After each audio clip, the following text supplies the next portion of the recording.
जय श्री कृष्ण दोस्तों। अष्टवक्र के सांप से सर्प होकर अघासुर उन्हीं के वरदान के बल से उस परम मोक्ष को प्राप्त हुआ जो देवताओं के लिए भी दुर्लभ है।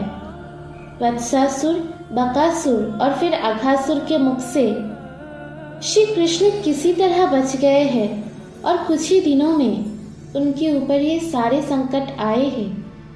ये सुनकर यशोदा जी भय से व्याकुल हो गई। उन्होंने कलावती, रोहिणी, गोपिका, बड़े बूढ़े गोप, वृषभानुवर, ब्रजेश्वर नंदराज, 9 नंद, 9 उपनंद तथा प्रजाजनों के स्वामी 6 वृषभानुओं को बुलाकर उन सबके सामने ये बात कही। यशोदा बोली, आप सब लोग बताइए, मैं क्या करूं, कहाँ जाऊं, कैसे मेरा कल्याण हो। मेरे पुत्र पर तो यहाँ क्षण क्षण में बहुत से अरिष्ट आ रहे हैं। पहले महावन छोड़कर हम लोग वृंदावन में आए और अब इसे भी छोड़कर दूसरे किस निर्भय देश में चली जाऊं, ये बताने की कृपा करे। मेरा ये बालक स्वभाव से ही चपल है, खेलते खेलते दूर तक चला जाता है। ब्रज के दूसरे बालक भी बड़े चंचल है, वे सब मेरी बात मानते ही नहीं। तीखी चोंच वाला बलवान बकासुर पहले मेरे बालक को निगल गया था, उससे छूटा तो इस बेचारे को अघासुर ने समस्त ग्वाल वालों के साथ अपना ग्रास बना लिया। भगवान की कृपा से किसी तरह उससे भी इसकी रक्षा हुई। इन सबसे पहले वत्सासुर इसकी घात में लगा था, किंतु वह भी देव के हाथों मारा गया। अब मैं बछड़े चराने के लिए अपने बच्चों को घर से बाहर नहीं जाने दूंगी। इस तरह कहती तथा निरंतर रोती हुई यशोदा की ओर देखकर नंद जी कुछ कहने को उत्तर हुए। पहले तो धर्म और अर्थ के ज्ञाता धर्मात्माओं में श्रेष्ठ नंद ने गर्ग जी के वचनों को याद दिलाकर उन्हें धीरज बधाया। फिर इस प्रकार कहा, हे यशोदे, क्या तुम गर्ग की कही हुई सारी बात भूल गई?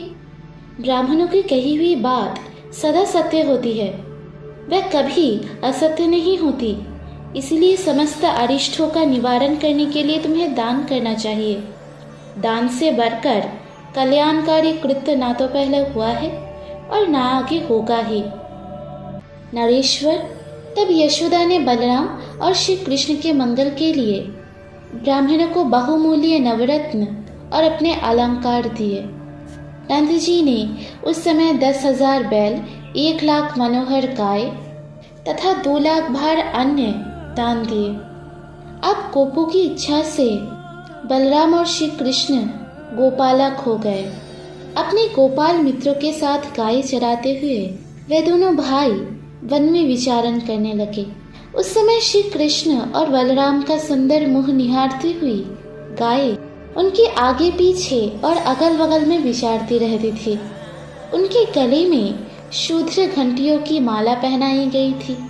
सोने की मालाएं भी उनके कंठ की शोभा बढ़ाती थी। उनके पैरों में घुंघरू बंधे थे।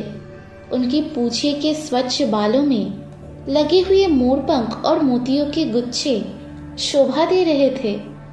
वह घंटों और नुपुरों के मधुर झंकार को फैलाती हुई इधर उधर चलती थी।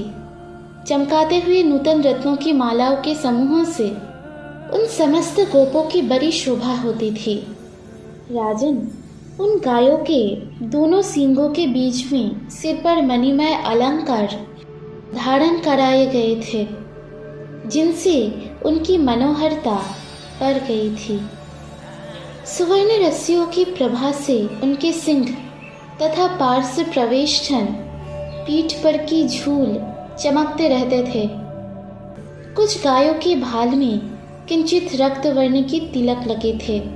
उनकी पूंछें पीले रंग से रंगी गई थी और पैरों के खूर अरुण राग से रंजित थे। बहुत से गाय कैलाश पर्वत के समान श्वेत वर्ण वाली सुशीला, सुरूपा तथा अत्यंत उत्तम गुणों से संपन्न थी। मिथिलेश्वर, बछड़े वाली गाय अपने स्तनों के भार से धीरे धीरे चलती थी। कितनों के थन घोड़ों के बराबर थे। बहुत से गायें लाल रंग की थी। वे सब के सब भव्य मूर्ति दिखाई देती थी। कोई पीली, कोई चितकबरी, कोई श्यामा, कोई हरी, कोई तांब के समान रंग वाली, कोई भूमिल वर्ण की और कोई मेघों की छटा जैसी नीली थी। उन सबके नेत्र घनश्याम श्री कृष्ण की ओर लगे रहते थे। किन्हीं गायों और बैलों के सींग छोटे, किन्हीं के बड़े तथा किन्हीं के ऊंचे थे। कितनों के सींग हिरणों के से थे और कितनों के ठीक मरे। वे सब गायें कपिला तथा मंगल की धाम थी। वन वन में कोमल कमनीय घास खोज खोज कर चढ़ती हुई कोटि कोटि गायें श्री कृष्ण के उभय पार्श्वों में विचरती थी। श्री यमुना जी का पुण्य पुलीन तथा उसके निकट श्याम तमलों से सुशोभित वृंदावन नीप नीम कदम्ब प्रवल कटहल कदली कचनर आम मनोहर जामुन बेल पीपल और केथ आदि वृक्षों तथा माधवी लताओं से मंडित था। वसंत ऋतु के शुभागमन से मनोहर वृंदावन की दिव्य शोभा हो रही थी। वे देवताओं के नंदन वंशा आनंदप्रद और सर्वतोभद्र वंशा सब ओर से मंगलकारी जान पड़ता था। उसने कुबेर के चैत्र रथ वन की शोभा को तिरस्कृत कर दिया था। वहां झरनों और कंदराओं से संयुक्त रत्न धातु में श्रीमान गोवर्धन शोभा पाता था। वहां का वन परिजात या मंदर के वृक्षों से व्याप्त था।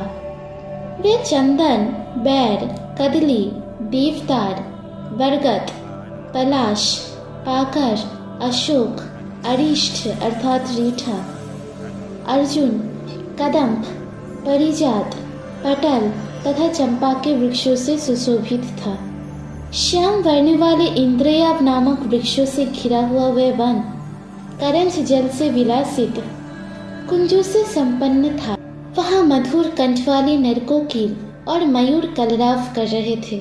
उस वन में गाय चराते हुए श्री कृष्ण एक वन से दूसरे वन में विचरा करते थे। नरेश्वर, बहुला वन, दिव्य कामवन, बृहत्सनु और नंदीश्वर नामक पर्वतों के पार्श्ववर्ती प्रदेश में कोकिलों की काकली से कूजित सुंदर कोकिला वन में, लताजाल मंडित सौम्य तथा रमणीय कुश वन में, परम पावन भद्रवन, भंडीर उपवन, लोहारगल तीर्थ तथा यमुना के प्रत्येक तट और तटवर्ती विपिनों में पीतांबर धारण किए वध्य परिकर नट वेशधारी मनोहर श्री कृष्ण बीथ लिए बंसी बजाते और गोपांगनाओं की प्रीति बढ़ाते हुए बड़ी शोभा पाते थे। हे राजन, उनके सिर पर सिखी पिच का सुंदर मुकुट तथा गले में वैजंती माला सुशोभित थी। संध्या के समय गोविंद का आगे किए अनेक अनेक रंगों में बांसुरी बजाते साक्षात श्री हरि कृष्ण नंद व्रज में आए। आकाश को गोराज से व्याप्त देख श्री वंशी भट्ट के मार्ग से आती हुई वंशी ध्वनि से आकुल हुई गोपियां श्याम सुंदर के दर्शन के लिए घर से बाहर निकल आई। अपनी मानसिक पीड़ा दूर करने और उत्तम सुख को पाने के लिए वे गोप सुंदरिया श्री कृष्ण दर्शन के हेतु घर से बाहर आ गई थी।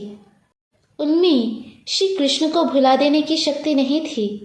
श्री नंदनंदन सिंह की भांति पीछे घूमकर देखते थे। वे गज किशोर की भांति लीलापूर्वक मंद गति से चलते थे। उनके नेत्र प्रफुल्ल कमल के समान शोभा पाते थे। गो समुदाय से व्याप्त संकीर्ण गलियों में मंद मंद गति से आते हुए श्याम सुंदर को उस समय गोप बधूटिया अच्छी तरह से देख नहीं पाती थी। मिथिलेश्वर गोधुली से धुरसित उत्तम नील केशकालाप धारण किए सुवर्ण निर्मित बाजूवंश से विभूषित मुकुट मंडित तथा कांता खींचकर वक्र भाव से दृष्टिवान का प्रहार करने वाले घोड़ा समलंकृत, कुंदमाला से अलंकृत, कानों में खोसे हुए पुष्पों की आभा से उद्दीप्त, पीतांबरधारी वेणु वादनशील तथा भूतल का भूरी भार हरण करने वाले प्रभु श्री कृष्ण आप सबकी रक्षा करें। इस प्रकार श्री कर्क संहिता में श्री वृंदावन खंड के अंतर्गत श्री कृष्ण की गोचरण लीला का वर्णन नामक 10वां अध्याय पूरा हुआ।